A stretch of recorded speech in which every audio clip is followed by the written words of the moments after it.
today. It was pretty nice. Nice. That's amazing. Yeah, like every woman in the company they do it for because it's actually the company I work for is owned by like a husband and wife. So since the chick's the vice president, she always celebrates International Women's Day. That's cool. That's cool. Of course, today was also Jedi Day, and today was also the day that Mark Hamill got a star on the Walk of Fame. Oh crap! That is amazing. Isn't it? That is. I'm excited for that. Yeah, no, you're the first. I want to say you're the first woman on our show. Oh, really? Definitely first woman guest for sure. Yes. We've had Alice Radley would have been the first woman on the show. Yes, we've had Alice Radley on. Well, I will take Technically, you're our first like wrestler.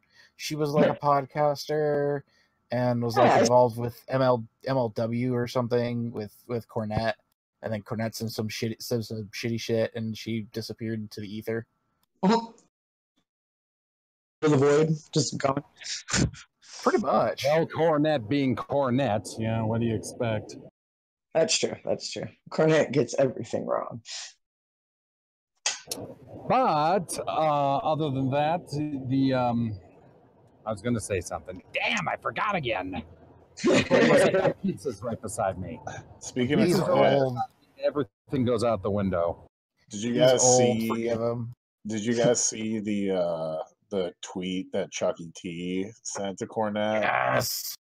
No, what was it? It was Chucky T was asking about. No, Cornette. Yeah, Cornette.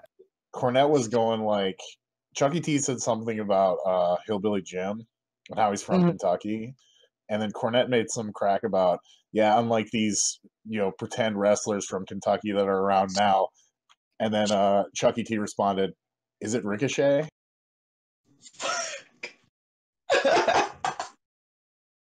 Fucking savage. His Twitter is like, it's brilliant. He's to the point where he just gives not many fucks anymore. Like, I've actually started following his Twitter feed. On a side note, speaking of not giving a fucks, have you guys seen Macaulay Culkin's fucking podcast? No, but that sounds awesome. Yes. Dude, it's fucking amazing. He has a website, a podcast. He's finally started doing social media. He fucking live tweeted the Oscars and didn't even watch them. That's amazing. Yeah. He was like making food or something in the middle of it. He did. Yeah. He also played Toe Jam and Earl in a tux. Oh yeah, that's right. That was awesome. Yeah. He had the best Oscars. He's a Genesis. I'm a Genesis. I fucking love that game. Well, that system and the game. Oh yeah, I'm supposed to be putting stuff in this chat thing, huh? No, you don't need to do anything. You're good to go. We're just chilling right now. Oh, I know. I'm cooking too, so I get easily distracted. You're good. We're waiting for our other co-host to show up because he does some of the format for us. So I'm not tripping. I understand, man. Production and shit. But I am going to smoke a bowl real quick. Take your time. Join the club. Watch some more Markiplier. Fuck you guys. I didn't say anything negative. I don't even know who that is. YouTuber. He does video games. Oh, okay. He's inferior to Jacksepticeye. He always plays with Jack, though. Jack's pretty dope, too. I watched him play Papers, Please. Watching Jack play that was great, because he would just get so upset.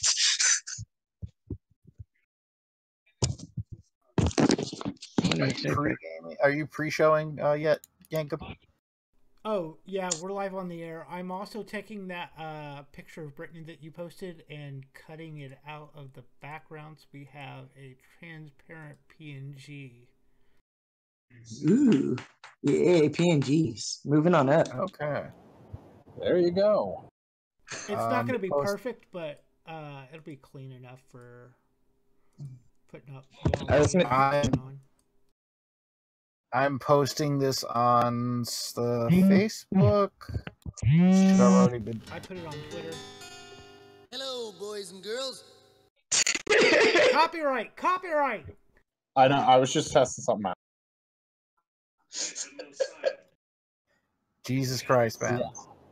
The last thing we want to do is get killed by copyright. So I can't say it though because it's gonna ruin the bit. I'll ask Gunner. What? We're just pre-gaming, so we can talk. You don't have to be quiet, right? Okay. As you can tell, we're really good at our jobs. It's just like a wrestling show, man. Yeah, What we've time been the at doors this for 8 years almost, and we're still trying to get our shit together. Again, just like a wrestling show. Hey guys, what time do the doors open? Half an hour ago. Why? Because everything went wrong. Because nobody wants to be on time. No. Actually, one time we did a show, I don't remember what venue we were at. It was with Hood. One of the cables underneath the ring snapped right before we opened doors. Nice. Oh, shit. So we I ran to Home remember. Depot and fixed it. I remember there was a show. There was a show that I went, or no, I didn't go to it. I didn't have time to go to it. There was a show in Buffalo that my friends were at, and the second match of the show, Dewey broke the top rope, and he went head over heels, and it was outside onto tarmac. Ew, that sucks. Oh yeah. I went to a Global Force show like a few years ago, and Chuck Taylor broke the ring in the first match. I had Willie Mack do that to me right before my match, and then our match was after intermission, which was nice, but we had to re-go over everything in the match because we didn't, have adequate ropes, and it was like a fucking match. It was fun. It was like me, Holiday, Savoy, and like Kikyo. But fucking, they made us do a meet and greet during intermission, so we couldn't like reorganize anything. So we would be like calling shit like right as our music's playing. Like, oh god, what are we gonna do? We're gonna change this spot. This spot can't happen because we're gonna die. So yeah, no, I totally understand the whole like rope breaking thing. That's happened to me like right before my match like 3 times now.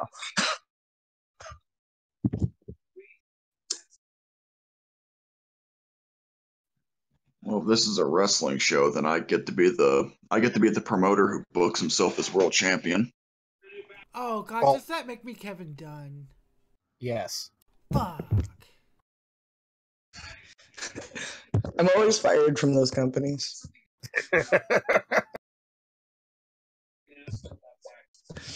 I'm gonna book myself as heavyweight champion, and you gotta make my girlfriend like. Yep, that's pretty much every single Fed I've ever seen, especially here in upstate New York. If you're the booker and or you're related to the booker, you get the rocket strap, brother. Yeah. Oh.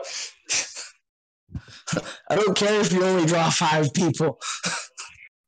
What do you mean you only sold 5 tickets and it was to your friends that come to these shows anyway? Right? Like, you just took money out of the... They're there every month! Yeah. Wrestling. Like I'm in Kentucky. Pretty much all of our feds are a bunch of shindies who the promoters are the bookers are the fucking world champion, and then you got a bunch of fat rednecks in the ring who can barely do 5 moves. Oh, man, that's rough. I miss CCW. CCW was awesome. We had I guess you'd call it a shindy, but it was actually like well done, despite the fact that there was never more than 150 people in the Coliseum at one point, except for bingo night. But like it was booked well. There was no Well, that's craziness not going shindy on. then. That's totally not a shindy. If it was actually a good show and they had good production and they just didn't have a really good draw, like Well, factors I for wouldn't say it was good production. that. The wrestling was good then. Yes, the wrestling was, for the most part, good. Tracy Smothers was there fairly often, and sometimes he was sober. Oh. Damn. Was it Tracy? No, we had somebody else. Oh, it was one of the Step family. That's who it was. We had him at Head Slam. That was a travesty. Oh yeah, the shindy in my town one time had Al Snow on it, like here in the past couple of months. Like, we're to save up for months for this booking. Nobody's getting paid. Hot dogs and handshakes and rounds. We gotta pay the name. You haven't worked until you worked for hot dogs and handshakes. Not gonna lie. Dude, that was my first like year and a half of wrestling, and then I got real tired of that real quick. I was like, I'm like the only female in this territory. The rest of like everybody. I don't want to make this. Fuck this. Pay me. Pin me, pay me. Am I right? Right? My boyfriend got fired for fucking asking for nachos from one of the same companies that I walk from, apparently. Oh, Lord. Here, give me 5-10 minutes to fill out what I got here. It's all new. It's all little bullet points rather than being, Sweet. Sounds good. Omega, I threw some stuff in there from today too. So. Oh man, I should be looking at this thing. That's the thing. That just is happy joy. So, the thing that we're looking at, by the way, Brett, is Theros. That is our format. Let me properly introduce you to everybody in the room. I'm the guy you've been talking to, Gunner. Down there, and the gentleman that had claimed to be our Kevin Dunn is Yankum. Oh, I see that. The gentleman that we have been waiting for, who just came into the room, is Omega BR. Our old guy, our resident old guy, is Net Jester, and you were interacting with him a minute ago. Savus Dog and Shao Kana are relatively new to the little group that we have here, but they're awesome people nonetheless.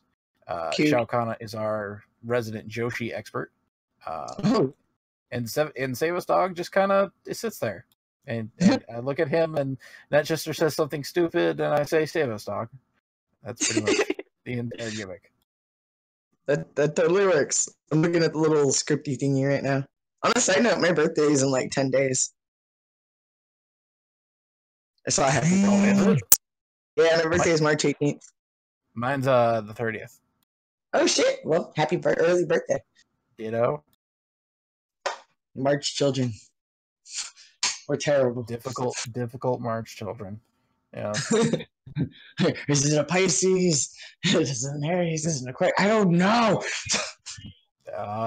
You're the Pisces on the Aries. Yeah, no, I'm like 2 days, I think, from the cusp or something like that, or like a day from the cusp. You are. Yeah, no, I know I'm a Pisces. Trust me.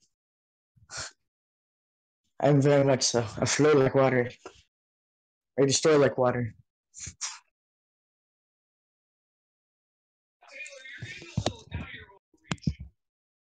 This is a pretty dope app thing, by the way. Isn't it? Yeah, you can actually hear everything like really clearly and whatnot. It's like not difficult. I like the little like chat interaction. It's pretty nifty too. It's better than Skype, and it's better than TeamSpeak, which is what you used for the longest time. Yeah, no, I've never used any of those. I've done Skype for podcasts, and then I've done like just over the phone 90% of the time, unless we run it through our computer. Right. I'm hoping that your guys will like the podcast enough for us to be able to to be able to use this for potential, booking things and whatnot, and like if you guys wanted to run storylines or something off of it and blah blah blah, mention the podcast, blah blah blah, and just use it as a platform for that. That'd be cool. I was gonna say that we always have like random shit going on, and like we're gonna start doing like a fucking a video, series, a web series online with like a bunch of fucking really we're doing. Like the production value for those is really good for, I know what I'm assuming is a limited budget. Considering it's just a bunch, like literally Hood Slam is fun, but off of the money that we make from Hood Slam. And all of the boys are paid very well, like way better than anywhere else in the area. Nice.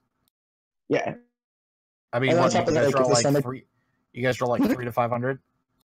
Oh no, we run like fucking at our home place in Oakland, which we do sometimes twice a month. We draw about 1,200. Holy shit! Well, that's a dark fucking room. Jesus Christ.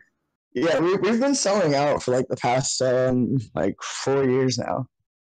Awesome. That's so cool. Yeah, no, like it's cool. Like actually, I had just wrestled and I did my match, and I even lost the match and came out of the bathroom and there was a fan outside. And he was like, dude, you're my favorite. Like, I'm so appreciative of you. Like, what you guys do. You're such a badass. And I might actually tell this on the podcast because it's very like, International Women's Day. But he, gave, and then he like tells me that he has a daughter on the way and it's his first kid. And that he wants her to grow up to be just like me and a strong woman like me and stand up, for her beliefs and this and that and the other. Then he gives me a hug, asks for a hug one more time, and like kind of does like the worker shake and slides me like $100 bill. Nice. And I tried to give it back to him. Like I hella tried to give it back to him, and he was like, "No, like fucking take it. You deserve it. Like you hella deserve it." So like, not only do we like draw like a ridiculous fucking care, like they care.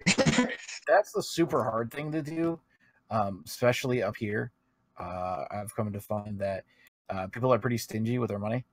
They decide that we can't afford it, that we can't do this, we can't do that, and like ticket prices here are ridiculously cheap. Like I think between 10 and 15, like at most. Well, a lot of the places here only charge like $10. They're starting now to up it to 15, but like Hood Slam only charges 20. Right, exactly. And but we only charge 10 for the. We actually only charge 10 for like. It started out as free, which was really first, and then it went to like whatever, or like $7 or whatever you had in your pocket. And then after that was when we went to the Metro, and then it started being $10. And then for like the first 2 years, we were $10. And then people kept basically like fussing at us to up our ticket prices. So then we upped them to 20. That's a nice venue. I could, you could definitely fit 1,200 people in there. That's awesome. Yeah, and then the cool thing was the venue didn't really charge us anymore though once we upped ticket prices. So the boys ended up basically getting paid double than what they were originally getting paid when we were getting paid we were charging $10. Like the boys literally saw an instant turnaround. That's so crazy. That's really cool. And now we have paychecks. We get paid like before we even wrestle. That's a pretty impressive operation all around. That's a lot of stuff. Well, we literally not a lot of places have. The Twitch streaming helps too. I love the Twitch stream. Yeah, the Twitch stream is dope because then we can also stream Stoner U. We can they've started training sessions and stuff, which is a really good commercial in itself. So we can just literally like pack up the show and stream it from anywhere.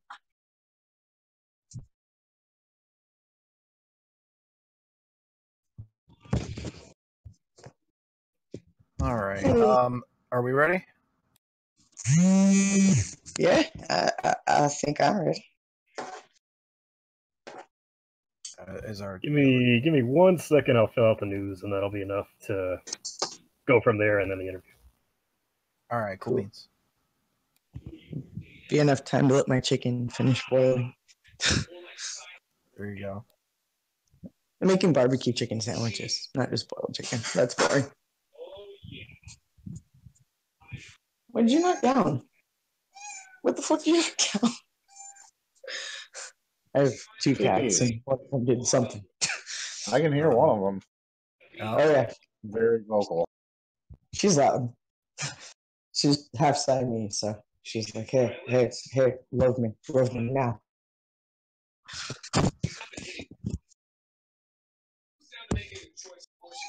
Yeah. Crack the door. It's a little one. Okay. Man, I love the design of those cruiserweight tag team titles, but I hate the idea of them.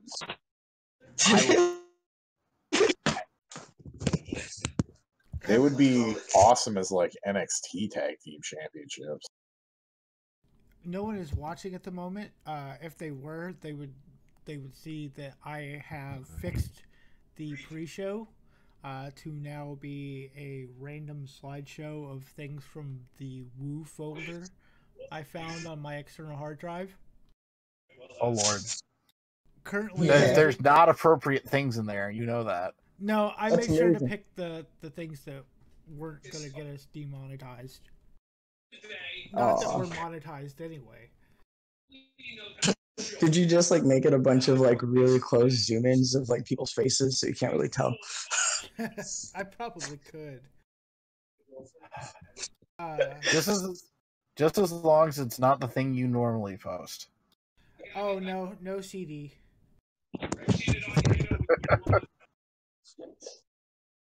Although our back catalog has some of those hidden in various places. I know. I'm well aware of that. Don't get me wrong. I'm well aware of that. Right now, there's an image. Oh, well, it changed, but it was an image of Sheamus with white text on it talking about making fun of people's skin color. And as the text goes over Sheamus, it disappears. Great. You guys should all retweet that, by the way.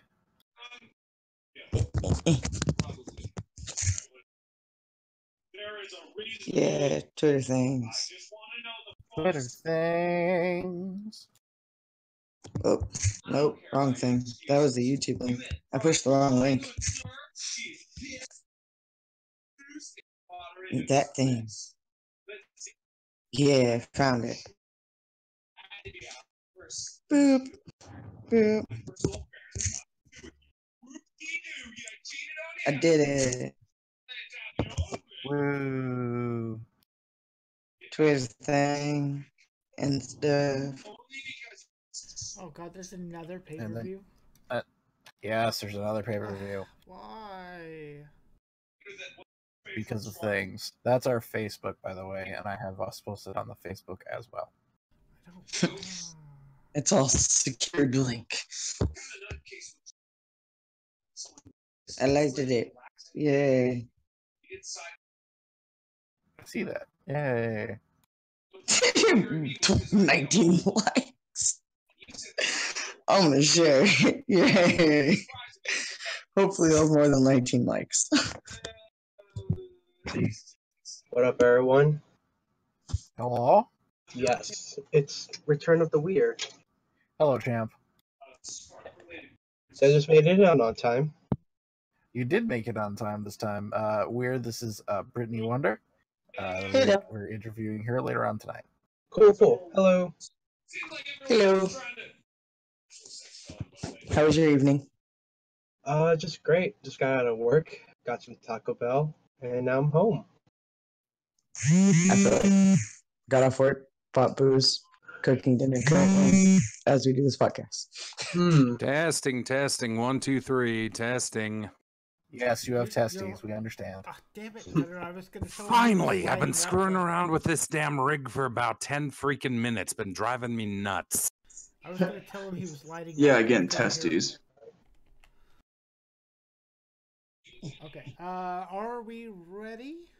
Yes.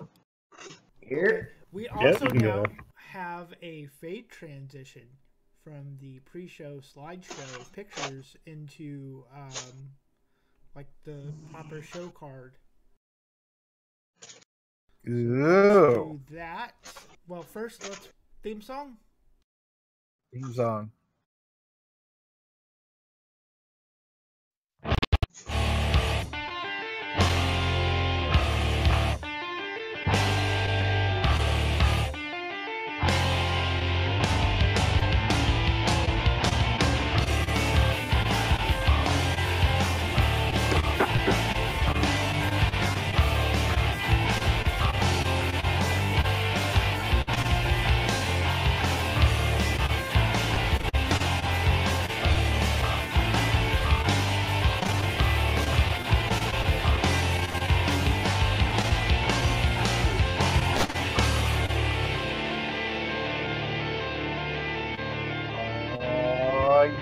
Yeah. Hello, everybody, and welcome to episode 293 of the Smark Snark podcast. My name is Gunner, and over there is Mega VR. Really a wonder that we got this show off. Hey! And less than 30 minutes late. Oh, Jesus, I'm going to slap you sometimes. Also joining us is our wonderful technical producer, Mr. Yank of DDS. Not only is it not broken, I improved it. Good job, Kevin Dunn. Also joining us this week is Nat Jaster. Hi, everybody. How you doing? And 30 minutes or less and you get pizza. Hey, I've got pizza. We're ready to go. K-Planet is allegedly here, but with a muted microphone. Also joining us is the Champ Weir. What's going on? Shao Kahn's in the room. I am watching the Ducks play like shit. Meh. This is your life normally. If it's not Asuka bopping somebody, it's the Ducks losing. Save us, dog. So, Nintendo announced today Super Smash Bros. For the Switch. The Nintendo Switch. Switch. John Cena is the only person who can switch between brands as a free agent. John Cena for Smash Bros. Confirmed. Oh, sweet Christ. It's confirmed. Well, I can't see it, so yes, it must be confirmed. Speaking of things we can't see, let's do the news. Also joining us this week, by the way, if you haven't realized this yet, and you haven't seen our tweets, and you haven't been paying to our stuff, which you should be, and you should like and subscribe to all of it, we have a special guest tonight. It's Brittany Wonder. She's from Put Slam. She's fucking awesome. Hey guys, how you doing today? There you go. All right. So before we interview the wonderful Miss Brittany Wonder, we're going to get into the news, which is what we usually do. So, WWE is putting together a show at the 100,000-seat Melbourne Cricket Ground in Victoria, Australia, said to be a pay-per-view show in October. WWE is also bringing the Greatest Royal Rumble to Saudi Arabia on April 27th, featuring a 50-man Rumble with talent from both brands and at the King Abdullah Sports Center in Jeddah. There's also talk of opening a second performance center in the Middle East to focus on talents from there and India. Oh, God. It's going to be a little warm in Saudi Arabia at that time of year, wouldn't you think? Just a little. Is this an indoor or outdoor sports arena? I have no idea, but I think regardless, it's going to be warm. It's like 120. Yeah. You see, what I'm wondering is anyone from Angar gonna make an appearance at the Rumble? Oh, absolutely. Well, I don't know if they would make an appearance at the Rumble, but I guarantee you they'd all line up to go to the Performance Center if there was one in the Middle East. And I'm sure that there would be some crazy tycoon that would fund that and then fund the XFL. And then all of a sudden we have an expansion team in like... Yeah, by the way, the King Abdullah Sports City Stadium seats 63,000, and it is outdoors. It's got like a half roof on it. Ooh. Yeah, that's gonna be quite hot. Yeah. So is this going to be for anything? Does the winner get something or other? Nope. Nope. It is purely as a push into that market, and it's a smart move. it's kind of crazy to think that they're trying to run a 60+ thousand seat stadium in the Middle East, and then it would, with the ring and the floors on the, and like the seats on the ground, it would be 110,000 in Melbourne Cricket Ground, because that stadium holds 100,000 just in the stand. Damn. Fucking crazy. That's insane. What And that's going to be a pay-per-view pay-per-view in October. It would have to be Survivor Series, wouldn't it?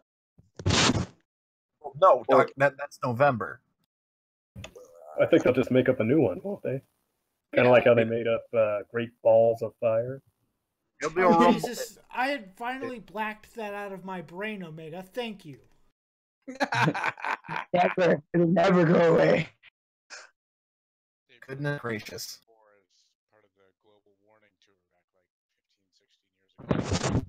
Hey, Planet, you should know we can barely hear you. If you can turn up your mic or your gain or something. K-Planet sounding like he's on another planet and yelling to his microphone. He's a Richard Chenary fan. Yes. Moving on. Who wins the 50-man Rumble before we move on? Triple H. Triple H. Are you sure they won't invite Kali back for that shit? Triple H, guaranteed. I think it's going to be Strowman. Strowman should win everything. Yes. Yeah, since it doesn't matter, and it won't be on TV or anything. Yeah. All right, moving on. Ultimate Deletion is being filmed today, per PW Insider from the Hardy compound, likely to air on Raw rather than WrestleMania. Jeremy Borash is on set for the filming, and Jeff Hardy may return as well now that he is cleared. I'm so excited! Oh boy, this is going to be beautiful. If you guys all remember the New Day and like the Wyatts having that fight on that abandoned farm, yes, it's going to be similar, compound, but I think that grassy knoll. Yeah, it's going to be like that production value, but I think with Borash on board and with the way that they've been doing this whole thing, it'll probably be a lot more like the Broken stuff. So it should be some fun shit either way. Well, we are looking forward to this being pretty much the same type of thing when the Ultimate Deletion was Matt and Jeff going against each other in that one insane fucking of a match. I mean, this should be just as good or just as weird, depending. Taking 10-1 odds that Willow makes a return. Oh, sweet Christ, no. Oh, yeah. No, I don't think we're going to get Willow. We're going to get Itchweed with 3 E's. Oh, hell yeah. And then King Maxwell, and then Queen Reby, and I think it'll be fun. It'll be good. It'll be a good time. I can't wait to watch the Raw after WrestleMania. Speaking of other events, the All In event is confirmed for the Sears Center Arena in Arlington Heights, Indiana, with the tickets lately going on sale in May. The Young Bucks versus Kenny Omega and Kota Ibushi is the most likely main event for the Long Beach show of March 25th. Chris Jericho, Total Fan on Twitter, who asked if he was done with New Japan, quote, "Unfortunately, yes." And Ricochet and Lio Rush are planned to be featured stars on 205 Live going forward, with the Cruiserweight Tag Team titles on the way. Okay, so I just had to look up where the hell Arlington Heights, Indiana is, and I'm from Indiana. Google says it's in Chicago. It is Chicago. It is Chicago. I think it's supposed to be Arlington Heights in Illinois, isn't it? Yes. Yes. Whoever wrote the news is fired. Yeah, nice job, Yankin. Jesus Christ. Or dog, I meant. Yes, dog. Good job, dog. Arlington Heights. Anyway, Okay. Arlington Heights is like maybe 30 minutes from O'Hare Airport. 30 minutes west. Yeah, it's really close to the Rosemont Horizon. Yeah. My brother and I are thinking about getting tickets to All In, but we're both going to wait till we get more of a card. Yep. And one last thing, even though they've announced the plate, they still haven't announced when exactly the event is, right? It's September 1st. It is September 1st. Okay. And the images of the Cruiserweight tag titles are floating around. I bet they're going to be beautiful looking belts.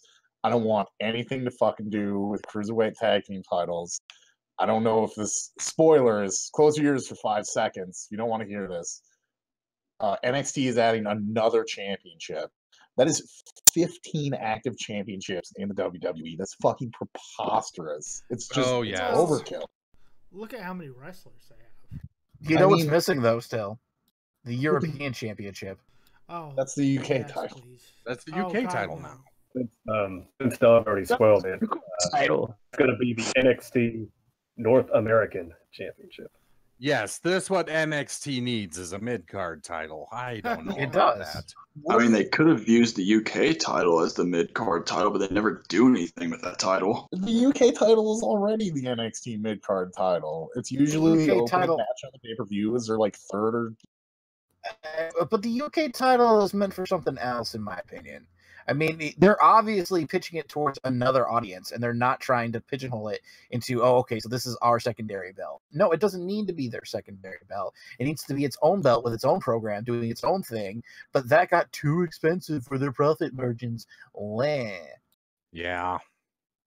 Anyway, I just want to put this one last thing out here before we continue. We all know that the color scheme is purple and orange for 205, and being the Cruiserweight Championship's already purple, you know that Road Cone Orange is the only color left for the Cruiserweight tag belts. Oh, God. I kind of want to see some belt mark that at a WrestleMania or something with a rainbow of belts. So he's got all the separate belts, but it's like he's got a red one, an orange one, a yellow one, a white strap, a black strap, all sorts of other things. Also, to the Jericho news, I'm not believing it 1 second. It's Jericho on Twitter. He's known for trolling and working people on it. Absolutely. Don't trust Jericho for a second. You can the only thing you can believe it when Jericho says is that Fozzy has a show. And that's it. Yep. Don't believe him if he says that Fozzy is good, but if he says Fozzy has a show, that's true. The only way it would be better if someone showed up with rainbow belts is if they also were dressed as Roman. That or Triple H. Or H, yeah. One of the two. I think I just remember the picture of H like looking like a Super Saiyan with all the belts. Oh, God. Oh, God. You know the classic what I'm talking about. Yeah, we all know that picture. All right. That's it for the news. Let's get into the 15-minute time limit. Yeah, you can ring that bell. Yeah. This week, we have an interview with our friend here, Brittany Wonder, the Ultra Girl. How are you doing this evening, Brittany? I'm pretty good. Long ass weekend last weekend, long week, but other than that, pretty great. All right, well, first question I have to ask. How was that Singapore game match? It doesn't sound really weird, but it was really, really fun. That's not fun at all. I'm talking about the this match happened on the 3rd. It was the Goddess of Gore 2018 tournament first round. She was defeated by Randy West, and it was a Singapore King match. Yeah, and one of those happened to be wrapped in barbed wire. Yeah, I'm feeling really pleasant right now, especially after that particular onslaught. All right, so as we ask most of our guests, how did you get started with wrestling? Like, where's your origin story? I actually have a really long one compared to most wrestlers. Found a wrestling flyer at like a Dimple Records out here, which is like a used record store, and it was for a wrestling show, and I was like super stoked. And asked my mom if we can go, and she was like, "Yeah, fuck it, let's make a girls' night out of it." Because my brothers happened to be with like their stepdad, and so we all went to the show and shit, and had a fucking amazing time. And it was in like a bad part of town, this old theater, and it was all run down. And like the production wasn't great, the matches weren't the best, but it was the best time. I got to high five wrestlers, meet wrestlers. I got to buy a lucha mask, like fucking wonderful. So I asked about wrestling school, and they're like, "Oh, you have to be 15." And I was like 14 at the time, and they're like, "It's like it was like $1,500 a year or some shit." So I started saving money, and eventually an anniversary show rolls around. I just turned 15, and I find out that they started training girls for free. And as soon as I found that out, I talked to the head trainer, which happened to be Big Ugly JD Bishop, and I started training that next Monday, and the show was like on a Saturday. So me and my best friend signed up for pro wrestling practice at 15 years old. So I did that.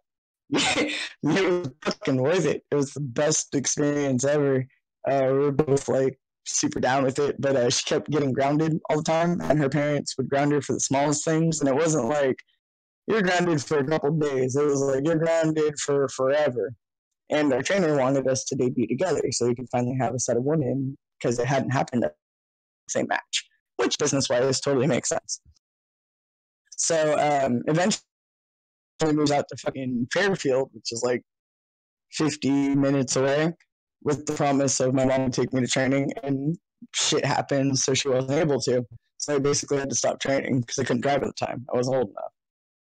And eventually I was 21. I made some friends back here with pro wrestling again. I got the offer basically to crash on a couch, so I kind of ran away from home with a backpack and a paycheck and couch surfed for a couple of years and trained and paid my way through pro wrestling through digital arts that I had learned in high school.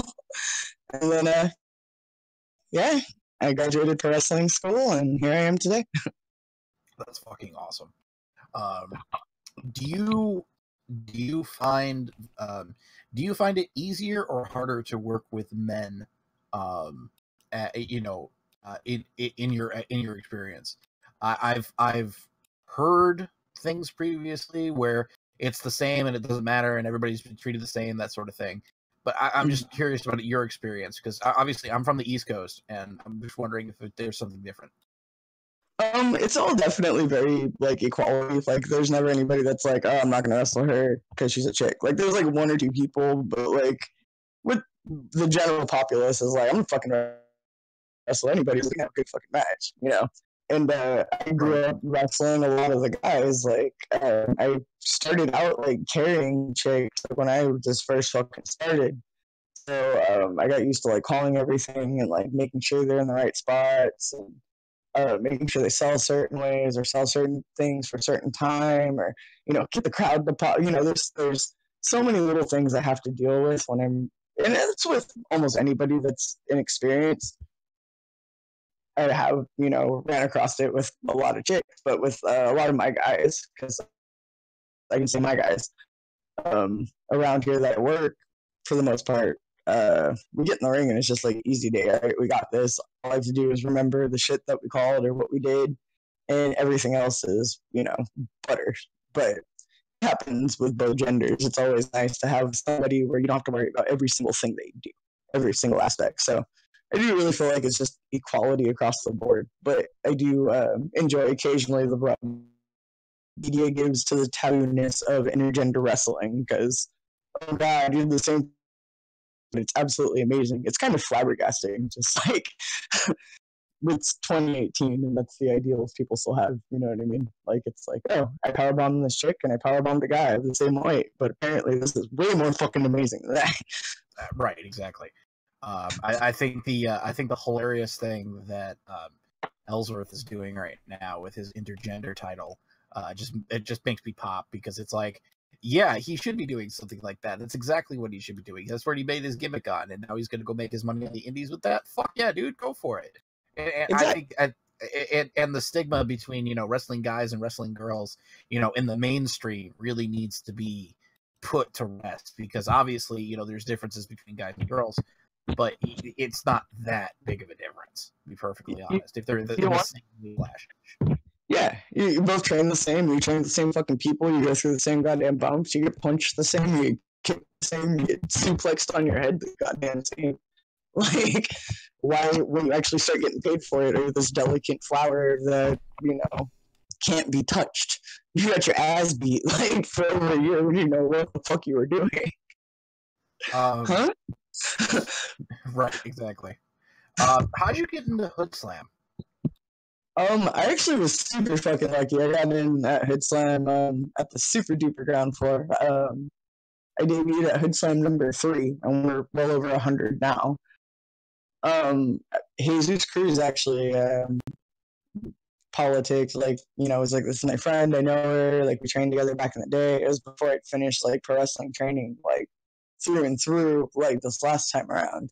But I was still training, and I had already been trained, so it was like, come on, like we're still doing stupid shit. We're not really, working, because this was like, go look up Hood Slam like 1, 2, 3, like go look at the old days. It's way.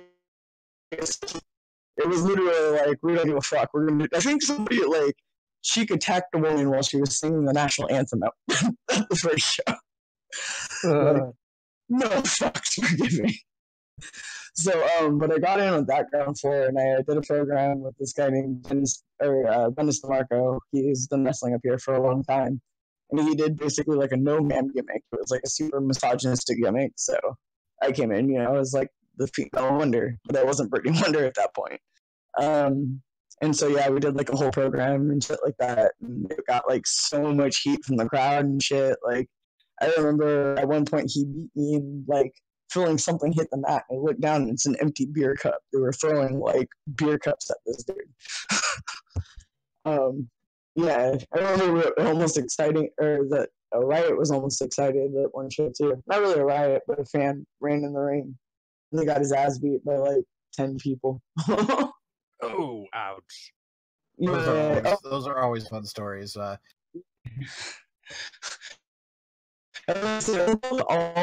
pro wrestling fans, no matter how drunk you get and bad and testosterone filled you think you are, chances are a pro wrestler will probably knock you out in a hit or two, and if not, the entire locker room is going to empty and you're going to have 40 people punching you. Pretty much. I just remember the night there was when I was working at my promotion, there was a night where Colin Delaney got punched in the crowd and all hell broke loose. At that point. It was ridiculous. Oh, I've seen it. I've seen points where like once or twice at Hood Slam, because like since we have such a big crowd, our crowd cycles a lot. So like we'll have like one show that's like 70% like old school guys that know everything and will kind of teach new people what to do. But like sometimes we'll have shows that's like a bunch of college kids from UC Berkeley or like San Francisco, and it's like 70% of them and then 30% of the regular crowd. So then like they'll get super drunk and super brave. And I remember one time having to grab somebody by the waist and like threatening to German suplex him off the apron because he was trying to climb up the side of the ring. Like he was holding onto the second rope. I was like, I swear to God, if you don't get down. I already had him around the waist. I was like, I will German you on the stage behind me. And then he got down. So you're mostly based out of California, right? You've kind of been, your debut was 2012, and in fact, if I'm not mistaken, I'm looking at your cage match profile here. I don't know how accurate it is, but it says your first match was actually against Davina Rose, aka Bailey. That was not my first match, but that was like my 3rd month in. I think that match was like in March or something like that, and I debuted in January. Okay. So basically this transitions into the question of, the California wrestling scene, obviously kind of big deal for a lot of years, what with PWG, but now you've got like the New Japan influence, and you've got all these other sort of, independent wrestling's arguably the hottest it's been in, 10, 15 years. So how does that affect you as somebody who's kind of in the center of one of the apexes, so to speak? I get like it's kind of cool. It's cool to see like a lot of the opportunities people are getting or like places people are going. I'm kind of really slam and trying to get that to grow. Kind of starting to feel like I'm getting old, so I'm like, nah, I'm gonna make this thing a shit because I help this become a thing. Because I'd rather help build a machine than become like a cog. But at the same time, like if New Japan booked women, my ass would be there. But I know what you're saying as far as like rather than you kind of rather than bouncing around like a lot of guys do, you want to you want to build this thing up kind of from the ground up and make it one of those talked about promotions. Well, I mean, we are. We're known on the East Coast. We're known in, I've been to Texas, they knew about us. Went to Arizona, they knew about us. When I went to Washington and met people in Canada, we have people drive out to our show from different states. Actually, when I wrestled Randy West, she was telling me they do like a time jumper gimmick, and me and my crew with Virtuosity do an interdimensional gimmick, which would be a great fucking flash. And she was like, fuck, I'll drive in.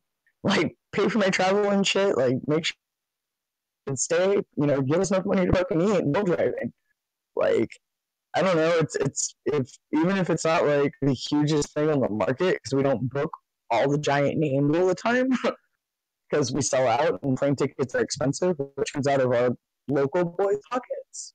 You know what I mean? You guys had WrestleMania in your backyard, and that show that you guys had at WrestleMania, I watched it, was fucking phenomenal. We did 3. we did 3 during WrestleMania weekend when they were there. We actually ran out of venue in Oakland 3 nights in a row. We ran Friday, Saturday, and Sunday, I think.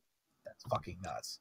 Cool. And we drew like no limit every time. The last time we sold out. What is your biggest memory of professional wrestling? Like the thing that you like in say when you hung up your boots, the thing that at this point that you're going to remember the most. I would probably say it was the night that. There's 2 nights. Like a couple hit slams ago, I got to do a tag match, and it was me and Dr. Atrocity versus me and the Caution. Enhancement and Anton, 2 of the Caution. Sorry, Link. But there was a match, and Brock's hamstring was hurt, and we were wrestling as the HRO, so I was Razor Ramon, and he was Kevin Nash, or Scott Hall, sorry. And I wrestled like both of them basically the entire match, and we did all these amazing, cool like spots, and got to show off our creativity and strength and athleticism, and the crowd went absolutely insane for everything. We had the most poetic dick kick spot for the finish, and it was just such a fun culmination of pro wrestling. And then previous to that, I have to say, when I finally won the Golden Fanny Packs. The first time I won there was like I actually like cried in the ring. It was a really big thing to me. Like I had like wrestled this really hard match against Pong earlier that night, and then I ended up losing because I got fucked over. And then we did like a 3-minute challenge with Fong, and I beat my ass because I was already hurt. Beat my ass, and then finally, like right before the buzzer, and just like the sound when the crowd erupted and the crowd chanting "You deserve it" was just the coolest thing. Like there's pictures of me just crying, like full on tears. You know what I mean? Because it was the first title I'd ever won. It was the title at my home company, and it was also like an intergender title. It wasn't just I was the best of this chick that's on the roster, this chick that we bring in every once in a while for her, or you're the best of these 2 people because we can't, and then the random rotating person, like literally, like you're one of the best people. Like we appreciate you. You did a good job, kind of thing, is what it felt like. And so that was cool. That's so awesome. All right, Brittany, plug your stuff, your Twitter, your Facebook, all that nonsense. You can find me on Twitter at Brittany Wonder, not hard to find. Instagram, Twitch, almost everything else, Ultra Girl FDF, and Facebook, Brittany Wonder. Just search me. You can Google me. I pop up. I'm a thing. You are a thing, and a wonderful thing, and we thank you for coming on the show tonight. Oh, well, thank you guys for having me. I really appreciate it. Hey, I got one. Hang on. Oh, Lord God, we're going to let him talk. No, please don't. Can it, Buzzer? Just relax. It's not going to be about Bugs Bunny, okay? All right. I was looking around for images of you, Brittany, and I found this one particular video on Dailymotion. It's you in a 6-woman tag with Datura, I think it's, and also surprisingly enough, Shayna Baszler. So yeah, that was from 2 years ago, and I just want to point everybody to that. But as I've been putting photos of you up in the chat, I noticed that your motif is superheroes. Do you like comic books? What's your favorite superhero? What's your favorite wrestling outfit for a superhero? I'm the sovereign superhero, and that's what I do. But no, my favorite superhero is Deadpool. But if you kind of go back, like wrestling gear wise, this happened way before the film. I kind of want to point that out. Yep. Even if you're okay. But yeah, no, I'm a big fan of Deadpool. I really like the really story, but the happy motif, because I feel like that's like a lot of people sometimes. Not to mention, battling with mental health issues and everything the fuck else. And just being omnisexual, it's like I just want to touch everything. I don't give a fuck. And then also, I'm a really big fan of Rorschach. Rorschach's like somebody I do eventually want to get gear of from Watchmen. If you guys have seen it, definitely. I want to do Rorschach and I want to do the comedian eventually, especially being a heel. When I become a big face again, I kind of want to do the comedian as like an anti-hero, like super villain. Nice. So, yeah, Awesome. I think that'd be. And then, actually, one of my favorite gears is retired, because I'm too skinny for it now. Actually, but it's my Miss Marvel gear. I actually really love my Miss Marvel gear. I feel that's like the picture I'm looking at right now. Yep. And I think the first time I ever caught Sheik off the top of rope, I was wearing that, if I'm not mistaken. And so that was the first time I caught a man off the top rope. Cool. Yeah. So that was we'll have to have you on again. Talk about your feud with Shelly Martinez at some point too. Which I'm oh man. Oh, I have many. It's a good one. You get Shelly on at the same time. Back and forth. God, we might have to do that for WrestleMania weekend. Oh man, if she's not busy, I'll ask her. All right, cool. All right, so we're gonna get into the second half of this. We're gonna do our normal shtick, which is running through predictions for another boring WWE pay-per-view. Fastlane is happening this weekend, and I'm already bored with it. Becky Lynch and Naomi versus Natalya and Carmella. Who cares? Who cares? Is this on the pre-show? Yep, I think so. There's like 5 matches on this show. No, it's awful. I guess we really are in the fast lane.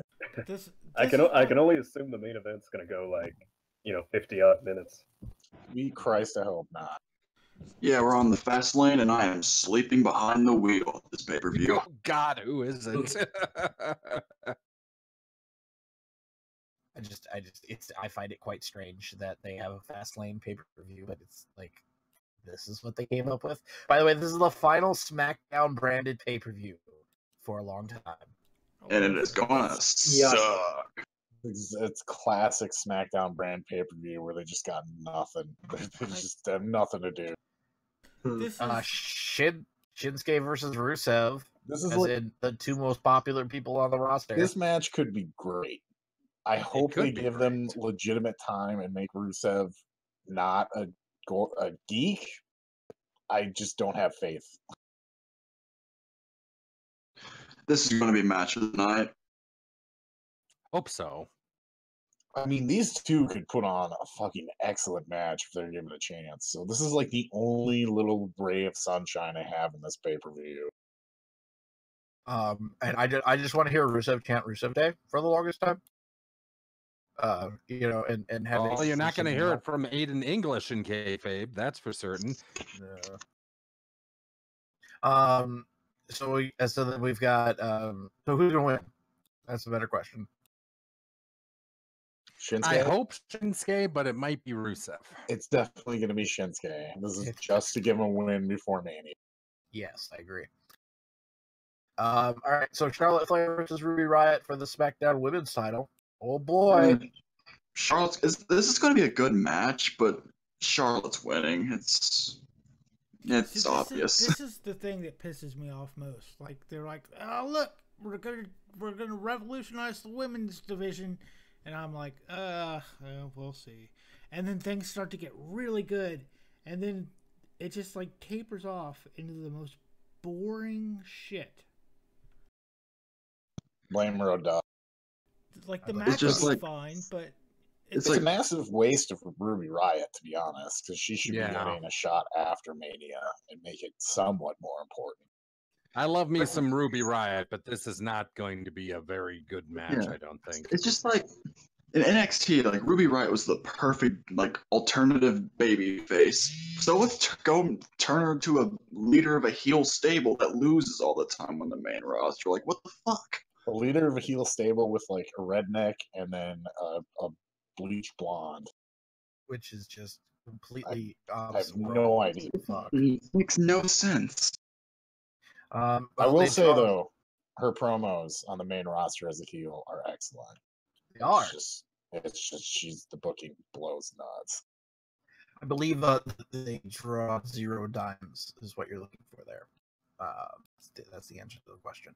Moving on, the Usos versus the New Day for the SmackDown Tag Titles. Who's going to WrestleMania as champ?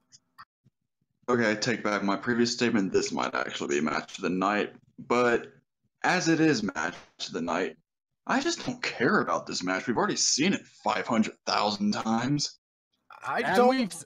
Go ahead. I don't mind seeing this 500,000 times. I mean, Cena and Orton, like maybe for the first couple of years, was pretty cool, you know.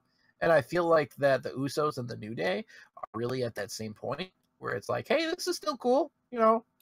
But then, here's the problem. you give it a little bit more, and it's gonna be freaking boring. One of these teams is being drafted to the other side after the fucking WrestleMania. Absolutely not. What they need to do is they need to take some of the teams that they've turned into geeks on Raw and bring them over to SmackDown to have matches with the New Day and the Usos. But see, that's the problem. Both teams, both sets of tag champions, are currently doing a storyline where they don't have any opponents left. It's like, you know, that's not good.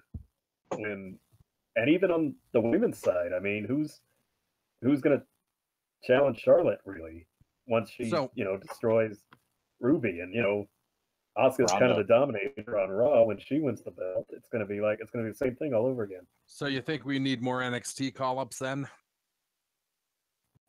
You pretty much have to. Either that, or you got to start giving some people some credibility, because these dual-branded pay-per-views aren't gonna change anything if all the storylines are like, well, it's this team's turn or it's this person's turn, but they're not gonna win. But we're really just filling time, but they're not credible, and they don't have a shot, and it's 50-50 booking, but they're not going to win the title, so the whole feud is pointless. It's like, The reason this bores me is because who the fuck else are these two teams going to face at WrestleMania? It's obviously just going to be a fuck finish, and then they're going to have the match of Mania.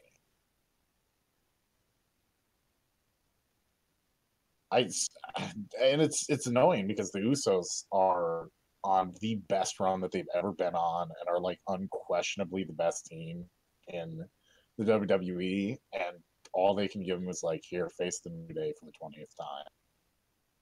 Like, fuck, they could be having excellent matches with like 20 different teams. If this was the Usos versus New Day cage match, if it was some sort of gimmick match that was cool, I'd be more excited for this. But just a plain tag title match, you'd have to pull something really from deep down in order for this to be considered good.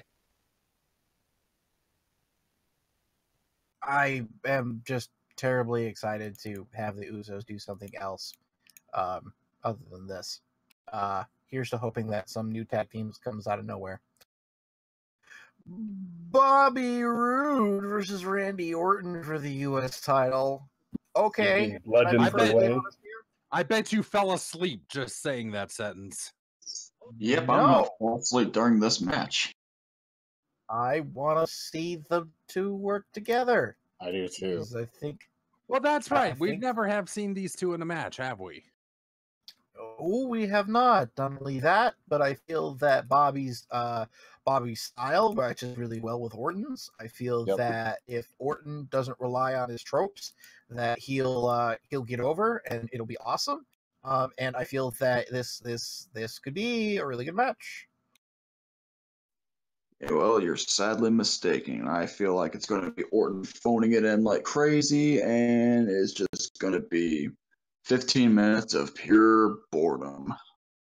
These two have the ability to do like one of the best psychology-based matches that you could ever have. Like they're both so good at ring psychology and doing those little things that make a difference. If Randy is motivated, it'll be awesome. But if he's not, and he's more often than not, it could be shit.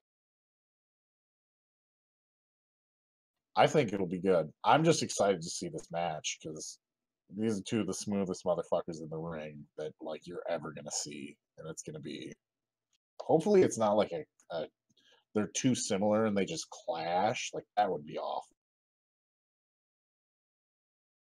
I don't think they'll necessarily clash, but I don't know. I feel that this is going to be a sleeper match. And when I say a sleeper match, it's going to be one of two things. It's either going to put me to sleep, or it's going to be the sleeper match that we all deserve and desire. Here. Okay.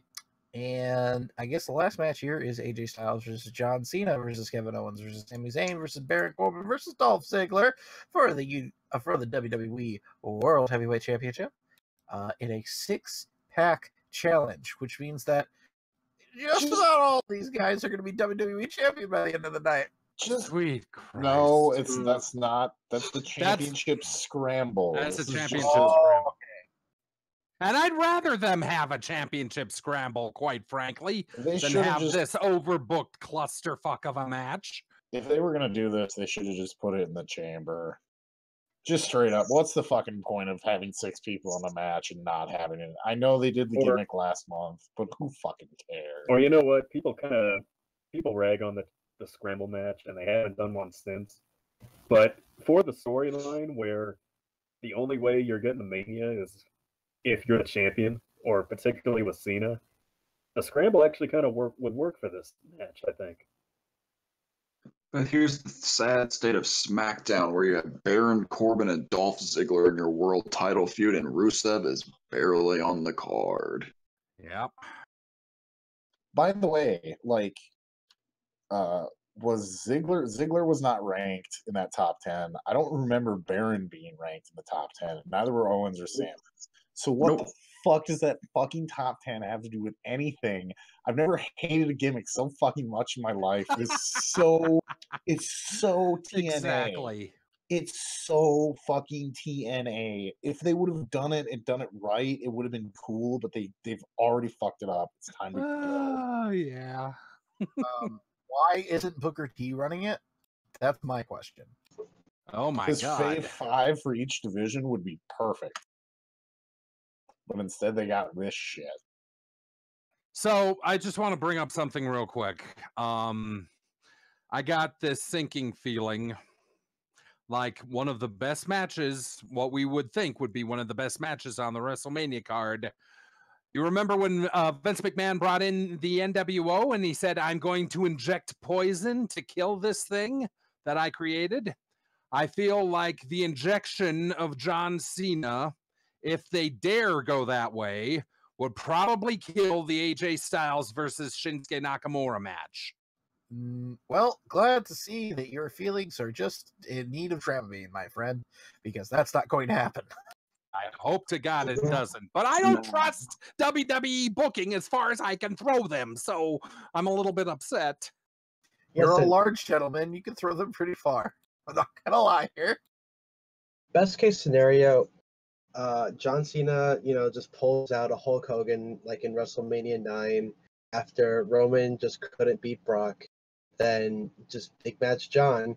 All he has to do is just run in and challenge Brock. That's what I'm hoping for. Could you fucking imagine? Roman can't get the job done. And Cena walks in and he's like, "You!" And nobody can see him but his goddamn headband and his fucking armbands and like the T-shirt walking out because you can't see John Cena. Oh no! God damn it! I mean, they already did it with Seth, so why the fuck not with Cena? You truly transcend the gimmick. I think AJ's winning this match. Fuck this pay-per-view is going away next year. I just want to say I'm officially pissing on Fastlane's grave and it can fuck off forever. They can. I'm excited for them to calm their tits on fucking WWE pay-per-views. That's me. All right. I'm ready to ring this buzzer early because fuck this pay-per-view. So we'll move on here to the Dairy Queen drive-thru. Perfect. Dairy Queen drive-thru ratings. Since Vassar's not here, Shao Kahn, that's all you. Alrighty, this week in the ratings. This week, Impact with the 365,000 up from the 262,000. Raw with 3.03 million down from the 3.18 million, and SmackDown with a 2.59 million down from the 2.692 million. And that is this week in the ratings. Dog with the birthdays. Okay, happy birthdays today to Malcolm Estes, to Jack Claiborne, and to Jack Kaiser. And then happy birthdays tomorrow to Tor Kamata, to Coco Samoa, to Charlie Fulton, and to Lita Mares. And then on the 10th, happy birthdays to Orville Brown, Renato Gardini, Frank Hickey, Ace Zoltan Friedman, Lee Wickoff, and Randy Brown. And then happy birthdays on the 11th to Russ Haas and to Paul Lorty. Then on the 12th, happy birthdays to Mae Young, to Dory Detton, to Herbie Freeman, to Ray Carpenter, to Two-Ton Tony, and to Eddie Rich. On the 13th, happy birthdays to Jatindra Gobar, to Eleni Pasaforo, to Jack Meridol, to Devin Day, to Albert Alexinis, and also to Jack Laskin. And then on the 14th, happy birthdays to Rio Nakata, to Milo Steinborn, to George Chagos, and to Mike McGee. And those are the birthdays. Someone name me someone other than Mae Young that you've seen personally wrestle on that list. Russ Haas. I got one for you. Oh. The only time I ever went north of the border was for the Calgary Stampede. And this was a couple of years after Stampede Wrestling got over, but I actually ran into, as a little kid, Tor Kamada, or is known up north, Tora Kamada. He big guy, scary looking, but he was pretty nice. So I didn't have the guts to talk to him. I just followed him around for a couple of minutes because as a guy, I was a kid, as a little, scared and thought kayfabe was still in effect. But he was a great guy. Spoilers: he would have actually murdered you. Maybe.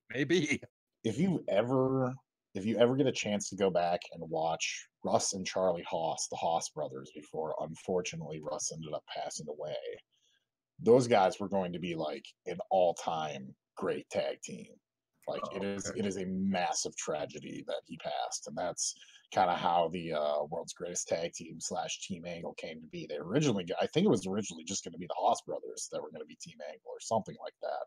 But dude, them as a team, go back and watch some of their matches. They were fucking phenomenal. I think they're at OVW or Cool. All right.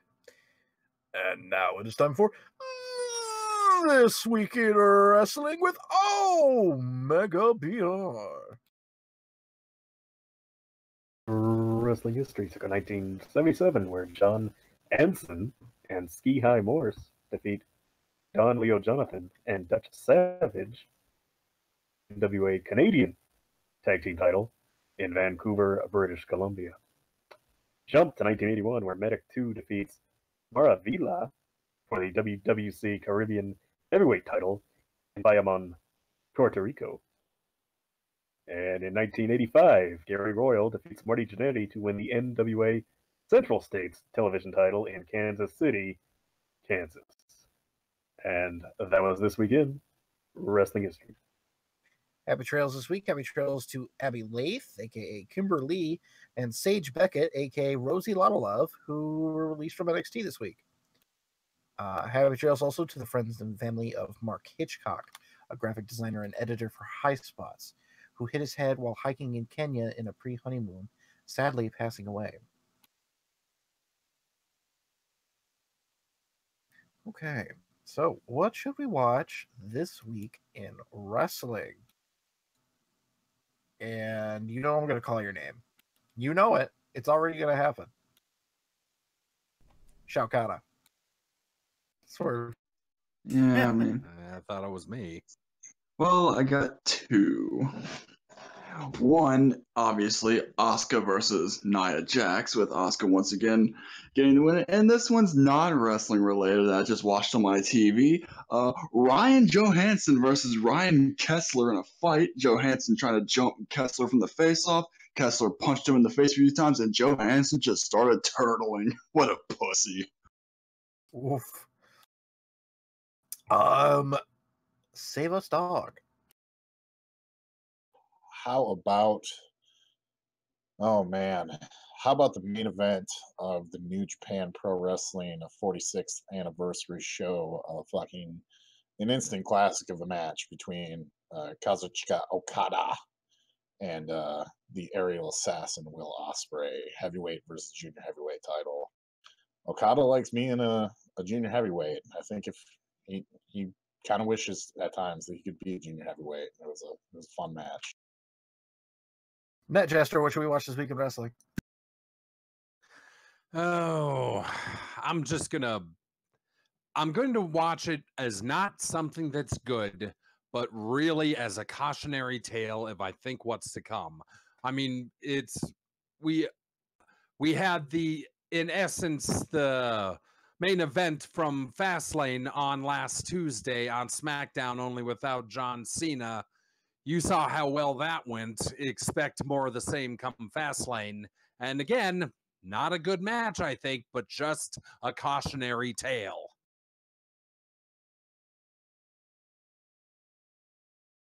Okay.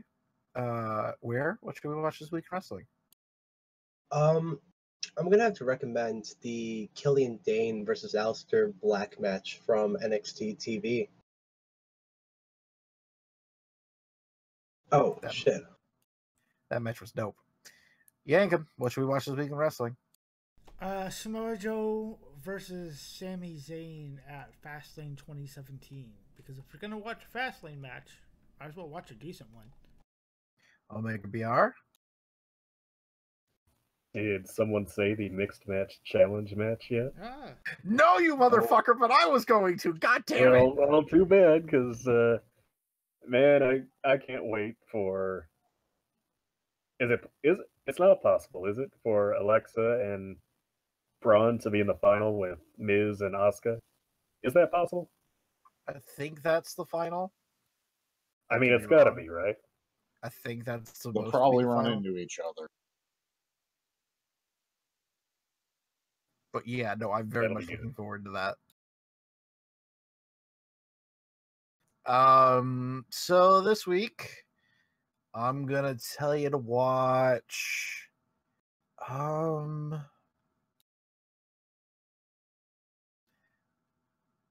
Minoru Suzuki versus from the 46th anniversary show. Makabe. Thank you, Togi Makabe. That was dope as fuck. For the New Japan Intercontinental Championship. IWGP Intercontinental Championship. Oh, good God. I have yet to watch it. I need to tonight. I'm going to tonight, and all I can say as I hope Makabe beats that old sadistic bastard's ass in. Oh, there's some ass And- beating. Don't worry about And that. then Net Jester was found dead later tonight from Minoru Suzuki. I wouldn't put it past him. Like I said, he's an old sadistic bastard. He's right behind you. He probably is. All Okay, right. so it's not the final, but it is happening in week 10. Yes, it is. It's gonna be a happening, shame boy. when they lose.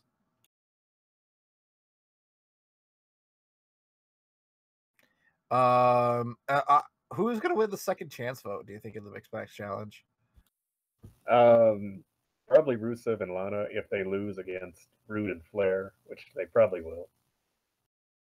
Either that or if they let fucking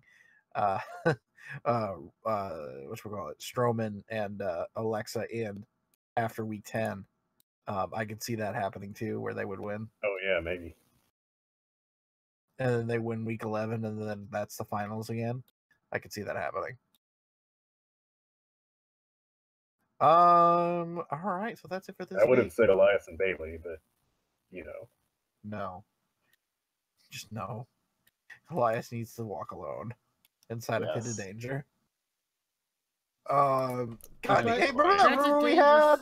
That's a dangerous place to be, because, you know, basketballs. What? Basketballs, man. They hold grudges. They do.